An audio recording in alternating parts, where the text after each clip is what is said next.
Well, thank you very much, Melanie, our lovely cheerleader back there. And, well, that was interesting. You know, the general theme is Donnybrook full circle tonight. And, of course, you remember in one of those clips, my very first words spoken on Donnybrook 22 years ago were, the Big Red is the time they went to Phoenix. Remember, there was a song at the time, by the time I get to Phoenix, right? Get to Phoenix. Morning. All right. And who sang that song? I have no idea. Glenn Campbell. Glenn Campbell, you got that right. Very good. All right. But I think it's time for all us St. Louisans to rise up in justifiable fury against Bill McClellan and his cult of the Cubs, right? And to say, what losers, I mean, right? Hey, at least they got there, Martin. To be swept in the first round. The Cardinals waited until the World Series to be swept by Boston.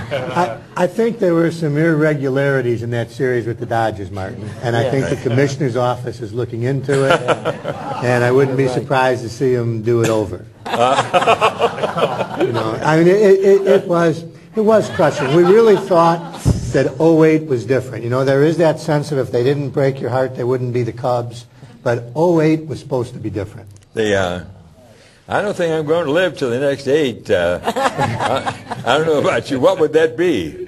Well, you know, Alvin and I were talking just before the show went on that since there was a World Series canceled in 1994, Alvin.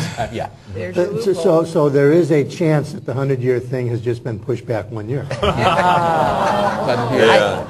I'd like to recall McClellan's own immortal line, which is, if you can't kick a man when he's down, when can you kick him? And here we are. It's your line. Yes. Well, Ray, this matter of the Big Red, and Wendy Weiss, you're ticket holders, right? Been loyal supporters of the St. Rams. We're not so loyal anymore. We're not so loyal these days. But just today, there's a story in the Post-Dispatch about the possibility that the Rams might be sold to Dave Checketts, if indeed that's a possibility.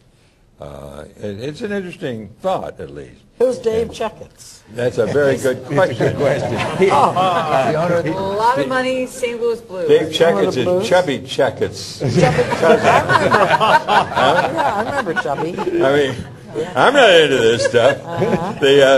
I think Ray Hartman is our sports authority, along with Alvin. So, Alvin, you help us on this one. Who is Dave Checketts? He's the owner and chairman of the St. Louis Blues, and if he were to buy the Rams, it would be, I think it'd be a pretty good thing. I can also say that while a lot of people in sports tend to think or want to say Chip Rosenblum and his sister are not going to sell the team is definitely for sale, and they can't wait to unload it. It'll probably be sold before January 1st, and that'll be a good thing because they don't want any part of it. What does the team go for these days? It's going to go for almost, it is almost going to go for a little less than $1 billion. It will probably be in the range of $800 million. Boy, if they won, just think what it'd be worth, right? And you know, you don't have to win. Your team's worth a lot of money, even if it loses every game. Yeah, even after last season, wasn't it appraised at $900 million? But that was last season before this economy. I mean, do you really think that corporations and law firms and others are going to pony up for I think if they, I don't know what they're going to do with the tickets, but somebody will buy the team for upwards of $850 million. It's like those are previous estimates. No. It's like those CEOs that when they fail, you give them millions. Exactly. Well, that you know? could be. Exactly. The trouble with us is we're not funny enough. Right. You know, we got to cheat to get ahead. But it doesn't matter. You know, remember just 6 years ago, the Sporting News ranked us as the best sports town in America. And the RCGA had an advertising campaign saying, look, we're not Boston because, you know, we're better than Boston. Now Boston's ranked #1, and we're ranked as the 40th best sports town. None of this matters. You know, when you consider the war and the economy and everything else, this is just mindless nonsense. Oh, wait a minute. That's why it does matter, because of things like war and economy. People go to sporting events because they want to get away from reality, and there's a value on that. And I don't have a problem with Alvin, that. I have to disagree with you, because I think the people who have been going to the Dome recently have been feeling worse. I mean, their moods are not being lifted by what's happening on the field. No, honestly. I think you got to.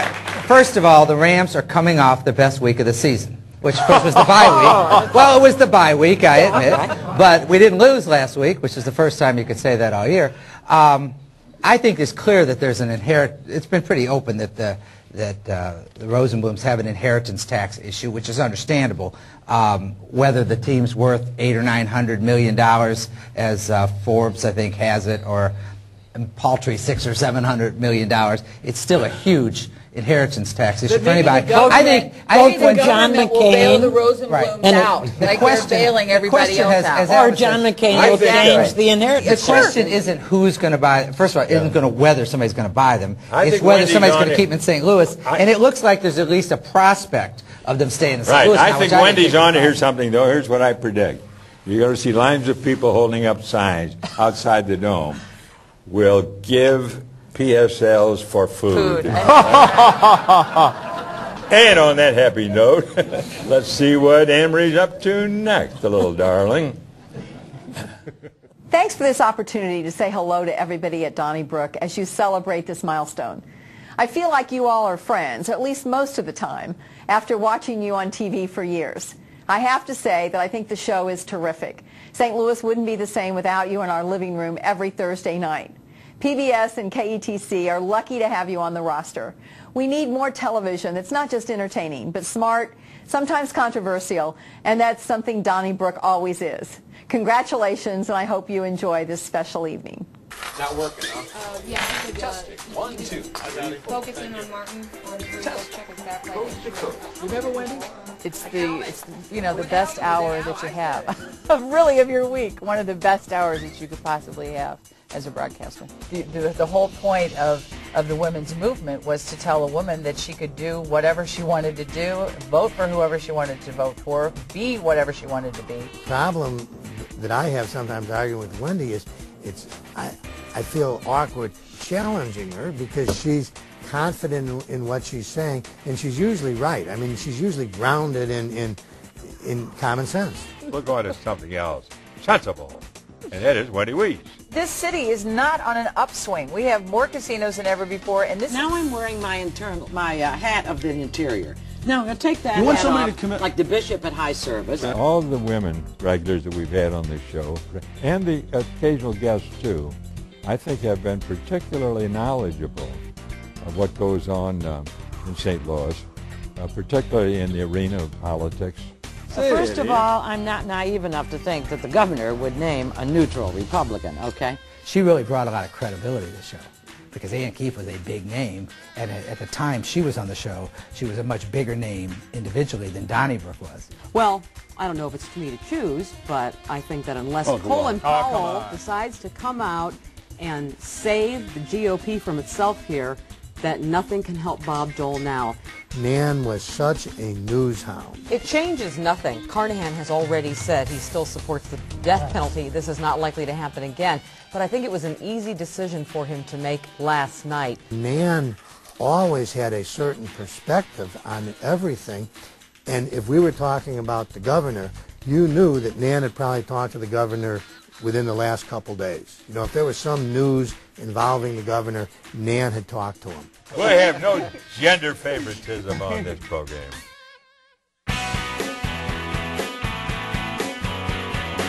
The Page Avenue extension. The extension. You don't think that's a good thing?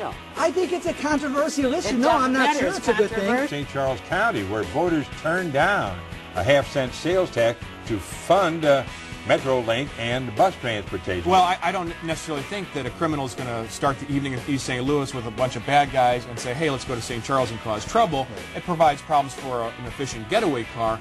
But there's no question that there is crime around public transportation like subways. The controversy that existed initially because it starts at East St. Louis and Clayton didn't want it, New City didn't want it, and now they're begging for it. I think we're building an expansion in an area where people are not going to use the on train. that note, since this is costing millions and millions of dollars, we're going to have to cut back on service to the riders of Metrolink and the bus routes. You can now go from somewhere to Shrewsbury. You know, it's quicker, time-wise, to come down 44. But I suppose, you know, if you think your commute's not long enough. But you're going to have some kind of a bridge with the toll to accommodate the number of people who are coming in and out of downtown St. Louis. Geez, you know, if we have 6 inches of snow, it shuts down the city. And if a tractor trailer goes off the road on I-70, we're shut down. Highway 40 is a feeder. It's a filter, if you will, to downtown St. Louis. There are no cabs there for you if you need a cab, which some of us did. But you have to call the cab service and wait 15 to 20 minutes, and you feel like you landed in a town of 10,000. Because just structurally, I think it needs $100 million, and then they'll have $5 million worth of paint, I guess. They're going to move the little baggage carousels, but it needs heavy work. In other words, we need a new airport. Can I start that discussion again?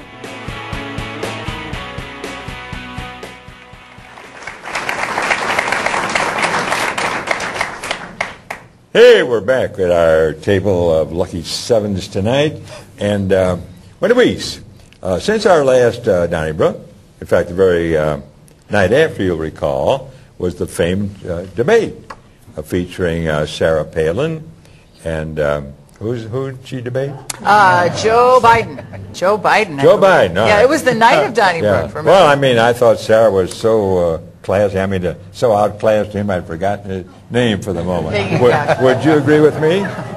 I think that, I think sadly, as I mentioned last week, I think that the Republicans, the machine deliberately lowered the expectations for Sarah Palin, because I think after a pretty rocky interview with Charles Gibson, followed by an even rockier interview with Katie Couric, I think they were making it sound like, the end was near. But she did a decent job. She looked like someone who had been cramming for an exam for the last month. Now, whether that makes you feel comfortable about her credentials in terms of being the vice president, that's something else again. But it wasn't a disaster. And I think that's what people are going to remember, is that the next day people were saying, hey, she did okay. It wasn't, wow, she really took it. Wendy, she's a disaster. I know. Come on. Thank you. Yes. Thank you. Let's be perfectly candid here. And I'm awfully tired of all the debates anyway. It seems to me what I want to know, seriously, from someone running for President of the United States, is what he feels or she feels philosophically. What is our role in the world? When do we send troops and why? What is our philosophy about having people in multi-million-dollar boats, cars, houses, and some on the street with no home? What do we think about that? That's what I want to hear. Do you think the problem is with the commission for debates? I mean, is it because it really has become almost like a stage show? It is. The presidential debate was Saturday Night Live. You have 2 wars underway. 2 wars. Right. The Dow Jones Industrial Average has lost 1,400 points in the last several months, and those 2, I fell asleep.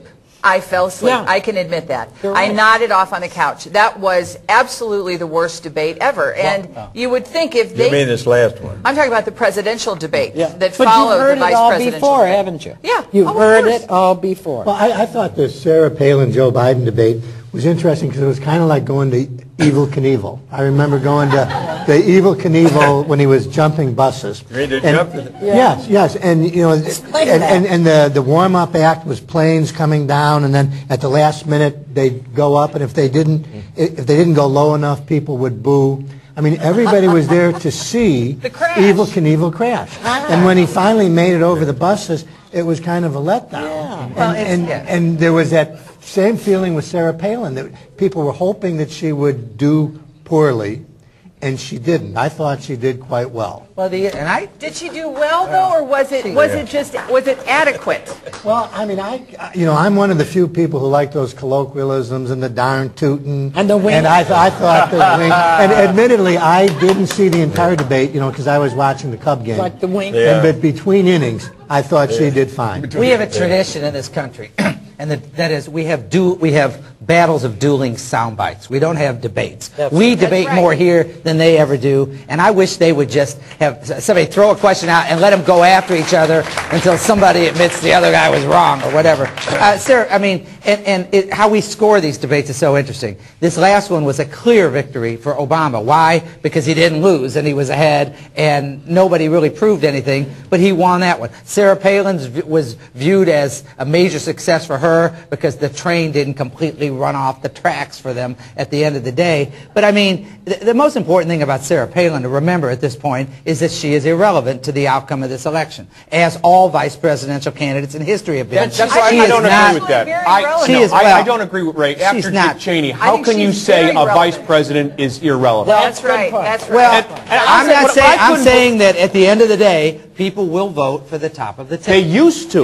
They used to, but that could change. I mean, if you realize what Dick Cheney did the past 8 years, and she said in her debate that the Constitution gives the vice president more power. Right. Now, where she gets that, I don't know. What I thought was amazing is that in the presidential debate between the two presidential candidates, Obama and McCain, they both decried federal spending, you know, a $3 million projector, but they had both voted for an $800 billion bailout that week. What were they thinking?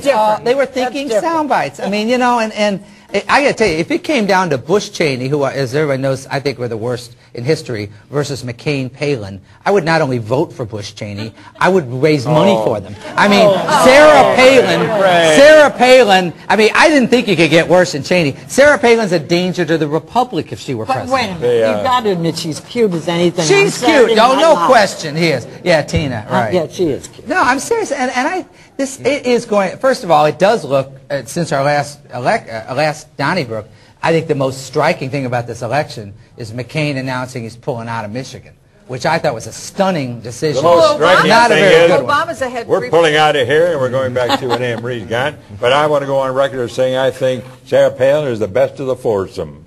All right. All right.